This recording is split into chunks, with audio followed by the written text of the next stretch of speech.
자, 오늘 이 여호수아 14장을 읽었는데요. 오늘 이 여호수아 14장에서 우리가 주목할 부분이 8절과 또 9절에 나와 있는 갈렙이 여호와 하나님께 충성했다라는 부분입니다. 갈렙이 여호와 하나님께 충성했다. 다른 개역 한글 성경에서는요, 여호와 하나님께 또 하나님을 온전히 쫓았다, 여호와 하나님을 온전히 쫓았다라고 이렇게 기록되어 있습니다. 여러분 아시다시피 오늘 이 14장을 기준으로 해서 약 40년 전에 이스라엘이 출애굽해서 이제 가나안 땅 바로 앞에 가데스 바네아라는 땅이 이르렀을 때 그 가나안 땅을 정탐하기 위해서 12명의 정탐꾼을 그 땅으로 보냈습니다. 정탐을 마친 후에 10명의 보고, 10사람의 10정탐꾼의 보고가요, 아이고 우리 저 땅 들어갔다간 다 죽습니다. 저 땅에 사는 사람들은 신장이 장대해가지고 우린 마치 메뚜기 떼와 같습니다. 아무것도 아닙니다. 큰일 납니다. 이렇게 보고를 했습니다. 그리고 여러분 잘 아시는 나머지 2명 여호수아와 갈렙만큼은 아닙니다.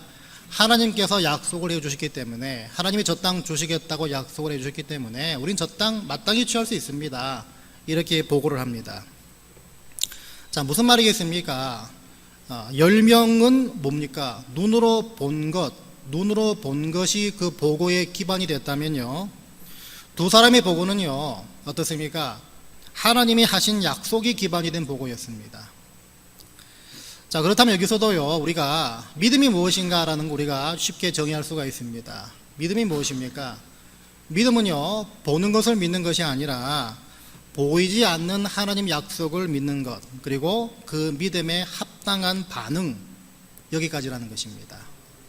다시 말씀드립니다. 여러분, 믿음은요, 보이는 것을 믿는 것이 아니라 보이지 않는 하나님의 약속을 믿는 것이고, 그 약속을 믿는 믿음에 합당한 반응까지가 우리가 추구해야 될 믿음이라는 것입니다. 그래서 여러분, 하나님 자녀라 함은, 저와 여러분같이 하나님 자녀라 함은요, 보이고 또 들리는 것에 먼저 민감하게 반응하는 사람들이 되는 것이 아니라 우리가 믿어왔고 우리가 품어왔던 그 하나님 말씀에 하루하루 합당하게 반응하는 자녀, 바로 그 삶을 살아야 된다는 것입니다. 여러분, 보이는 것에 먼저 민감했던 사람들은 어떻게 됩니까? 결국은 이 가나안 땅에 들어가지 못하고 징벌로 받았던 40년 동안의 광야 생활 동안 다 사라집니다. 다 죽습니다. 하지만 보이는 것보다 믿고 있던 하나님 말씀, 그 말씀에 합당하게 반응했던 사람들, 다시 말해 여호수아와 갈렙, 이 2사람만큼은 가나안 땅에 들어가게 됩니다. 그래서 하나님이 우리들에게 얘들아, 믿음이란 이런 거야 라고 보여주시는 어떤 롤 모델이 바로 이 여호수아와 갈렙, 다시 말하면 주님을 온전히 쫓는 삶이 무엇인가, 주님께 충성하는 삶이 무엇인가, 그 발자취를 이 갈렙을 통해 우리가 알 수가 있다는 것입니다. 자, 그래서 오늘은요, 갈렙이 하나님이 주신 약속의 말씀에 어떤 식으로 합당하게 반응했는가, 이걸 한번 살펴보려고 하는데요, 먼저 여러분 7절부터 9절까지 갈렙이 한 말을 다시 한번 함께 보도록 하겠습니다. 우리가 7절부터 9절까지 한번 같이 다시 한번 천천히 읽어보겠습니다. 무슨 뜻인지 여러분 한번 잘 보세요. 같이 읽습니다. 내 나이 40세에 여호와의 종 모세가 가데스 바네아에서 나를 보내어 이 땅을 정탐하게 하였으므로 내가 성실한 마음으로 그에게 보고하였고, 나와 함께 올라갔던 내 형제들은 백성의 간담을 높게 하였으나 나는 내 하나님 여호와께 충성하였으므로 그날에 모세가 맹세하여 이르되 내가 내 하나님 여호와께 충성하였은즉 하였나이다. 자, 여기서 보시면요, 하나님이 모세에게 갈렙을 통해서 네가 발로 밟는 땅, 네가 발로 밟는 땅 영원히 너와 내 자손의 기업이 되게 해주겠다, 이 약속을 해주셨습니다. 근데 이 약속을 언제 주셨습니까? 지금이야 45년 흐른 다음에 시점이지만요, 오늘 이 본문 기준으로 45년 전에 이 약속을 주셨습니다. 자, 그렇다면 여러분, 말이 45년이지, 여러분 만일에 45년 전에 갈렙의 입장으로서 모세 앞에 섰다면, 하나님 앞에 섰다면 어떤 이야기가 됩니까? 신목사야, 네가 밟는 땅 다 줄게. 다 네 후손의 기업이 될 것이다. 그러니까 전 좋아가지고, 아이고 진짜입니까 하나님, 감사합니다. 언제 주시겠습니까? 45년 뒤에. 이것만큼 김 빠지는 거 없습니다, 여러분. 이거는요, 사실 뭐 받으나 마나입니다. 그 45년 동안 내가 계속 생존할 것이라는 보장도 없고, 아직까지는. 그죠? 이건 받으나 마나, 며칠 후에 주시겠다는 것도 아닙니다. 내가 한창 젊을 때, 그때 받겠다는 것도 아닙니다. 40년이 지난 다음에, 다 늙은 다음에, 85세 때 이 땅을 받게 됩니다. 그때 받아 뭐 하겠습니까? 이걸 받아 누릴 시간보다 받기까지 기다리는 시간이 더 엄청나지 않습니까, 여러분? 근데요, 45년 전에 이 갈렙이 이 말씀을 들었을 때 갈렙이 확신했던 게 무엇이겠습니까? 적어도 하나님이 본인을 가나안 땅까지는 인도해 주실 것이라는 확신이 그 약속을 통해 생겼다는 것입니다. 다시 말하면요, 최소한 본인이 원하는 땅을 주실 때까지는 자기를 살려주실 것이다. 그 확신을 약속을 통해 받았다는 것입니다. 이게 갈렙에게는 왜 엄청난 약속이 되냐 하면요, 여러분 다시 말씀드리지만 본인과 여호수아를 제외하고는 모든 사람이 그 광야 40년의 징벌을 받는 시간 동안 다 죽었습니다. 그러다 보니까 한번 생각해 보십시오. 이 약속을 받은 이후에 그때부터 갈렙의 삶 속에서 가장 두드러지게 나타나는 특징이 뭐겠습니까? 이 약속을 받은 이후에 갈렙의 삶 속에서 가장 두드러지게 나타나는 특징은 다른 건 몰라도요, 아무래도 바로 여유로움이라고 볼 수가 있습니다. 여유로움. 어떤 여유로움인지 한번 생각해 보시기 바랍니다. 여러분, 40년 후에 갈렙, 이 사람은 요단강을 건너가지고 가나안 땅에 본격적으로 들어왔습니다. 이제 40년 전처럼, 그 약속처럼 이제 땅을 하나님께 요구하면 됩니다. 그런데 지금 이 갈렙은요, 굉장히 이상한 결정을 내립니다. 11절부터 한번 보도록 하겠습니다. 우리가 읽지 않았던 11절부터 함께 보시면요, 제가 읽어드릴 때 눈으로 잘 따라오시기 바랍니다. 모세가 나를 보내던 날과 같이 오늘도 내가 여전히 강건하니 내 힘이 그때나 지금이나 같아서 싸움에나 출입에 감당할 수 있으니 그날에 여호와께서 말씀하신 이 산지를 지금 내게 주소서. 당신도 그날에 들으셨거니와 그곳에는 아낙 사람이 있고 그 성읍들은 크고 견고할지라도 여호와께서 나와 함께 하시면 내가 여호와께서 말씀하신 대로 그들을 쫓아내리이다 하니 여호수아가 여분네의 아들 갈렙을 위하여 축복하고 헤브론을 그에게 주어 기업을 삼게 하매, 이 말씀이 나옵니다. 여러분, 여기 보시면요, 그냥 본인이 좀 편하게 밟고 서 있는 땅, 혹은 이미 정복되어 있는 여리고라든지 아이성, 쉽게 말하면 요단 동쪽 편에 있는 땅들을 쉽게 받을 수 있습니다. 그런데 지금 갈렙은요, 아직 정복하지 않고 남아있는 헤브론 땅을 요구하고 있습니다. 또 헤브론 땅을 좀 주겠다고 합니다. 그러니까 그냥 밟은 그 땅을 공짜로 얻지 않고요, 아직 정복하지 않은 그 땅에 내가 들어가 싸워서 쟁취하겠다는 말입니다. 쉽게 말하면요, 굳이 안 해도 될 사서 고생하겠다는 것입니다. 물론 여러분, 헤브론 지역 대부분이 정복됐습니다. 근데 그 지역 가운데 아직 아낙 자손이 살던 지역, 그 지역만큼은 아직 완전하게 정복하지 않은 상태였습니다. 그래서 여러분, 이 아낙 자손이 살고 있는 이 땅을 아직 정복하지 않고 남겨놨다는 말은 무엇이겠습니까? 왜 남겨놨겠습니까? 아무래도 거기에 지금 살고 있는 그 가나안 족속들, 그 아낙 자손들, 그 사람들이 만만치 않은 사람들이었기 때문입니다. 그래서 실제로 찾아 올라가 보니까요, 실제로 40년 전에 정탐꾼들이 모세에게 보고를 할 때 그 땅에는 정말 무시무시한 사람들이 살고 있습니다, 이렇게 보고를 했고, 오늘 같이 보고 계시는 14장의 마지막 절을 보시기 바랍니다. 15절을 보시면 헤브론의 옛 이름은 기랏 아르바라, 아르바는 아낙 사람 가운데서 가장 큰 사람이었더라, 이렇게 나와 있습니다. 가장 큰 사람, the greatest man among the Anakites, 그러니까 아낙 자손들 가운데 가장 뛰어난 전사였다는 것입니다. 물론 하나님이 도와주셔가지고 그 땅을 마땅히 취할 것입니다. 맞긴 맞습니다. 주실 것입니다. 하지만 선뜻 나서가지고서 정복하겠다고 달려들기에는 여전히 꺼리낌이 있고 불편함이 있는 그런 상대였다는 것입니다.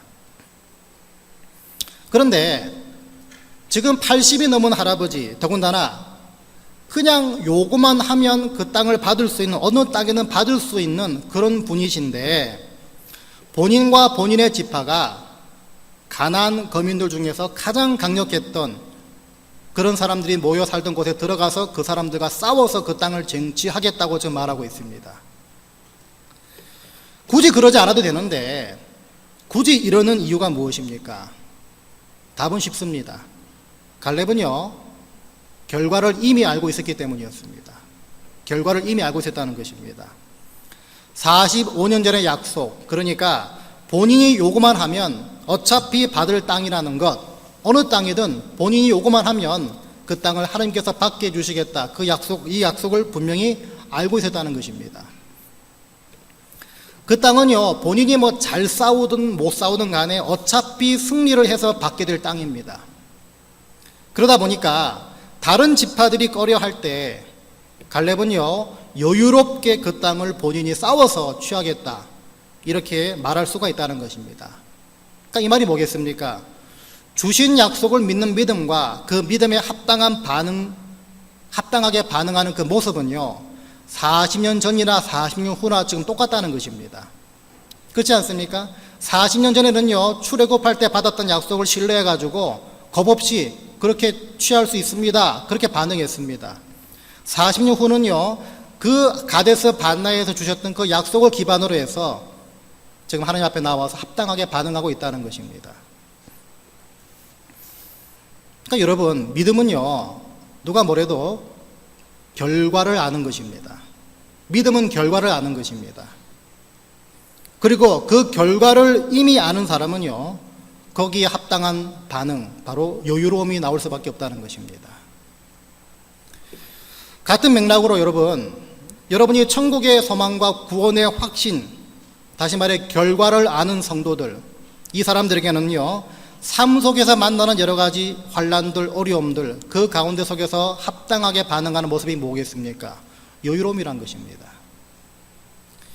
쉽게 말하면요, 믿져야 본전이 아니라 우리는 믿져봤자 천국입니다. 죽기 아니면 까무러치기란 그런 말 많이 쓰지 않습니까? 근데 우리는 죽든 까무러치든 뭡니까? 주님과 영원히 사는 모습입니다. 이 결과가 있으니까요, 어떻습니까? 여유로워야 합당하다는 것입니다. 전에 말씀드렸지만요, 삶 가운데 여러분 어려운 일 지금 통과하고 계십니까? 좀 지나고 계십니까? 영혼의 관점으로 그 상황을 들여다보면요, 그 상황은 시간들이 아니라 그냥 점일 수밖에 없습니다. 잠깐 지나가는 것입니다. 지나보면요, 뒤돌아봤을 때 그냥 피식 웃을 일들입니다. 바울도 고난받는 성도들에게 이렇게 말을 했습니다. 생각하건대 현재의 고난은 장차 우리에게 나타날 영광과 비교할 수 없도다. 현재 너희들이 받는 고난은 장차 너희들이 받게 될 영광과 비교할 수 없다, 이렇게 말을 합니다. 이 말이 단순히 그냥 위로의 차원에서 말해줬던 말이겠습니까? 아닙니다. 오히려 지금 고난받고 있다면 너희들이 미래를 기대하라는 것입니다. 그래서 믿는 성도들이 어려운 상황을 만나게 되면 어떻게 해야 한다 말씀드렸습니까? 그 일을 통해서 하나님이 무엇을 말씀하시고 무엇을 원하시는지를 묵상하면 된다고 말씀을 드렸습니다. 거기서 낙담할 필요 없고요. 거기서 좌절할 필요 없고 거기서 포기할 필요 없습니다. 그냥 하나님께서 무엇을 이 상황을 통해 말씀하시는 것인가 이걸 잠잠히 들으시면 되는 것입니다. 이게 성도들이 갖는 여유로움입니다. 여유가 없으면요 이런 모습은 절대 이루어지지 않습니다. 여러분 이 여유가 다 어디 속에 있습니까? 갈렙처럼 나를 향한 약속, 나를 붙잡는 말씀, 나를 기대하게 하는 그 약속, 그것이 최소한 있어야 가능한 일들입니다. 다시 말하면 결과를 알아야 여유로움이 가능하다는 것입니다. 왜냐하면 약속을 붙잡는 믿음에 합당한 반응이 바로 여유로움이기 때문입니다. 제가 오래전에 군대를 갔을 때요, 여기 뭐 다 경험하셨겠지만 저희 어머님이 저를 군대로 이제 보내고 난 후에 매일매일마다 아이고 우리 막내 이 추운 날 가서 얼마나 고생하겠냐 하면서 매일 제 방에 들어와서 제 이불 덮고 주무시고요. 식사를 하시려 그래도 아이고 우리 막내 이 추운 날에 밥이나 제대로 먹겠냐 그러시면서 거의 식음을 전폐하셨다 그렇게 얘기를 들었습니다. 그러니까 저희 아버님이 저희 어머님의 그런 모습이 굉장히 약하시거든요. 그래서 지금이야 이렇게 폭로하지만 저희 아버님이 손을 쓰셔가지고 저를 좀 편한 곳으로 빼주셨습니다. 나중에 제가 알았던 사실인데 그 얘기를 제가 훈련소 마칠 때 퇴소할 때 이제 가족들이 면회 오지 않습니까? 면회 오셨을 때 저희 아버님이 저를 조용히 부르시는 그런 말씀하십니다. 야 걱정하지 마라. 너 편한 데 갈 거야.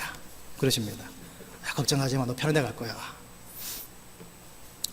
모든 훈련병들이요 훈련을 다 마치고 훈련소를 퇴소하고 난 다음에 이제 자대 배치를 받지 않습니까? 그때 이 논산에서 이제 그 밤에 야간에 이 열차를 타고 이동을 합니다. 근데 어디 가는지 아무도 모릅니다. 또 지금 어디쯤 지나고 있는지도 모릅니다. 왜냐하면 그 밤중이라도 밖으로 빛이 새어나가지 않도록 하기 위해서 다 이 유리창에 블라인드를 칩니다. 그러니까 뭐 자기를 호명하면 그 호명받는 사람들이 그냥 그 기차 내려가지고 자대로 가는 겁니다. 자기 옆자리에 앉아있던 동기들이 그런 식으로 하나 둘씩 떠나갑니다.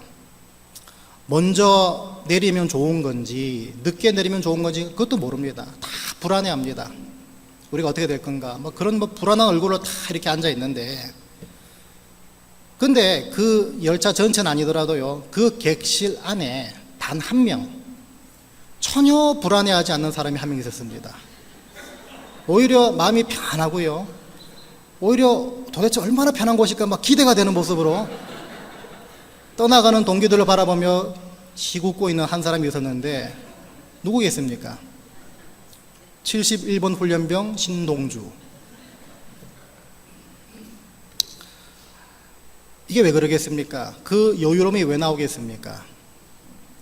결과를 알고 있으니까 여유로울 수밖에 없습니다. 걱정하지 마라. 편한 데 갈 거다. 그 약속만 붙잡고 있으니까요 편안합니다. 여러분 받은 말씀이 있고요 붙잡을 의지할 약속이 있다면 그 결과를 알고 있고 그 결과 가운데 합당한 반응을 여러분들이 보이고 있다면요 여러분 불안해지지 않습니다. 여유로울 수 있습니다. 문제는요 받은 말씀이 없습니다. 의지할 약속도 없습니다. 우리가 이렇기 때문에 가능하면 예배 때마다 나오셔가지고 하나님의 말씀을 받으셔야 합니다. 뭔가 붙잡고 의지하고 기댈 약속과 이 말씀이 있어야 여러분 삶이 흔들리지 않을 거 아니겠습니까? 물론 받은 말씀이 있고 의지할 약속이 있더라도 그 성도들 분명히 어려움 만날 수 있습니다. 예기치 않은 사건 상황 만날 수 있습니다. 하지만 그때는 누차 말씀드렸지만 그 상황과 내가 지금 받고 있는 말씀, 내가 지금 의지하고 있는 이 약속, 이것이 과연 무슨 관계인가 그것만 끊임없이 묵상하시고 그 퍼즐만 맞추시면 되는 것입니다. 분명히 갈렙이 취해야 될 그 땅은 굉장히 힘든 땅이었습니다. 하지만 기꺼이 취하겠다고 여유롭게 말한 마지막 이유를 하나 더 찾아보자면요, 여러분 10절에 나온 갈렙의 말을 다시 한번 천천히 보도록 하겠습니다. 10절을 제가 읽어드리겠습니다. 이제 보소서, 여호와께서 이 말씀을 모세에게 이르신 때로부터 이스라엘이 광야에서 방황한 이 45년 동안을 여호와께서 말씀하신 대로 나를 생존하게 하셨나이다. 이 말을 합니다. 여러분, 이 갈렙이 말한 이 말 가운데 무엇을 발견할 수 있습니까? 여기 보시면요, 갈렙은 본인이 그 45년 동안 그 광야길에서 본인이 살아남았다, 본인이 생존했다라고 표현하지 않고요, 어떻게 말하고 있습니까? 하나님께서 나를 생존케 하셨다라고 말하고 있습니다. 하나님이 나를 생존하게 만드셨다. He has kept me alive. 하나님이 나를 생존하게 해주셨다, 이렇게 말하고 있습니다. 여러분, 내가 살아남았다와 하나님이 나를 생존케 해주셨다와의 차이점을 아십니까? 내가 잘나서 살아남은 줄 압니다. 내가 뭘 어떻게 해서 생존한 줄 압니다. 그것이 내가 살아남았다입니다. 하지만 하나님이 나를 생존케 하셨다라고 고백하는 것은요, 하나님이 분명히 나의 생존케 하심에 어떤 목적과 선한 의도를 남겨놓으셨다는 그 말과 똑같습니다. 하나님이 나를 생존케 하신 이유가 그냥 그렇게 생존케 하신 것이 아니라 어떤 목적이 있기 때문에, 어떤 이유가 있기 때문에 생존케 하셨다. 그것이 밑바탕에 깔려 있다는 것입니다. 갈렙은요, 지금 하나님의 그 목적과 그 의도, 자신을 생존케 하시 만드신 그 목적과 의도를 어떻게 인식을 하고 있습니까? 바로 45년 전에 그 땅을 주시기 위해서 본인을 지금까지 생존케 하신 것으로 알고 있습니다. 어떤 목적이 무엇이었습니까? 그 땅을 주기 위함이었다는 것입니다. 그 땅을 주기 위해서 나를 생존케 하셨다는 것입니다. 그렇다면 여러분, 이 땅을 주신 것은요, 어떤 보상, 어떤 상, 어떤 리워드의 의미가 아니라 어떻게 보면요, 이건 사명입니다. 내가 사명을 주시기 위해서 나를 생존케 하셨다는 것입니다. 그 사명이 무엇이겠습니까? 내가 다른 집밭 다 끓이고 있을 때 저 땅에 들어가 내가 저 땅을 취하겠다. 그 사명을 하나님께서 주시기 위해서 나를 지금까지 생존케 하셨다고 인식하고 있었다는 것입니다. 하나님은 우리가요, 광야 같은 이 인생을 바로 이런 갈렙의 시각으로 보기를 원하십니다. 내가 내 힘으로 아동바동 살아가는 것이 아니라 하나님이 나를 생존케 해주시는 것으로 보기를 원하십니다. 그리고 그렇게 생존케 만드시는 것에는 지금 내가 당장은 알 수 없지만 하나님의 어떤 목적과 이유와 의도와 계획 때문에 나를 생존케 주시는 것으로 보기를 원하십니다. 이게 무엇이겠습니까? 사명이 있는 인생이란 것입니다. 자, 그러니까 여러분, 이런 말 많이 합니다. 내가 죽지 못해 그나마 어쩔 수 없이 산다. 내가 죽지 못해서 마지못해 산다. 이런 말 힘들 때마다 많이 하지 않습니까? 근데 그 말만큼 교만하고 믿음 없는 말이 없습니다. 왜냐하면요, 그거는요, 아까 말씀드린 것처럼 뜻이 있고 계획이 있고 이유가 있고 목적이 있어가지고 광야길 같은 인생에서 여러분들을 생존케 만드시는 하나님을 무시하는 처사이기 때문입니다. 여러분, 제가 미국 처음 와서요, 학교를 다니고 있을 때 제가 출석하고 제가 섬겼던 교회가 굉장히 작은 교회였습니다. 아주 작은 교회였는데 그러다 보니까 교회를 섬길 만한 일꾼들이 없습니다. 그래서 그 당시 저 같은 사람도 그냥 교회 불려 나가가지고 여러 가지 사역들을 해야 됐고, 찬양 사역, 또 청년이었음에도 불구하고 청년 사역, 또 목사님 도와가지고 교회 행정 이런 것들을 해야만 됐습니다. 그러다가 신학교를 가서요, 신학교 근처에 다 그 지역 교회에서 이 교육 전도사로 섬기기 시작했는데, 교육 전도사로 처음 임명을 받고 섬겼던 부서가, 저는 그 전까지 비록 그 신학교 간 상태는 아니었지만 찬양 사역도 하고 청년 사역도 하고 교회 행정도 있으니까 하다못해 작년 교구 사역, 찬양 사역 이런 것들을 맡겨주실 줄 알았는데, 제가 처음 맡았던 부서가 코 흘리게 유아부, 유치부 이런 애들을 섬기는 부서였습니다.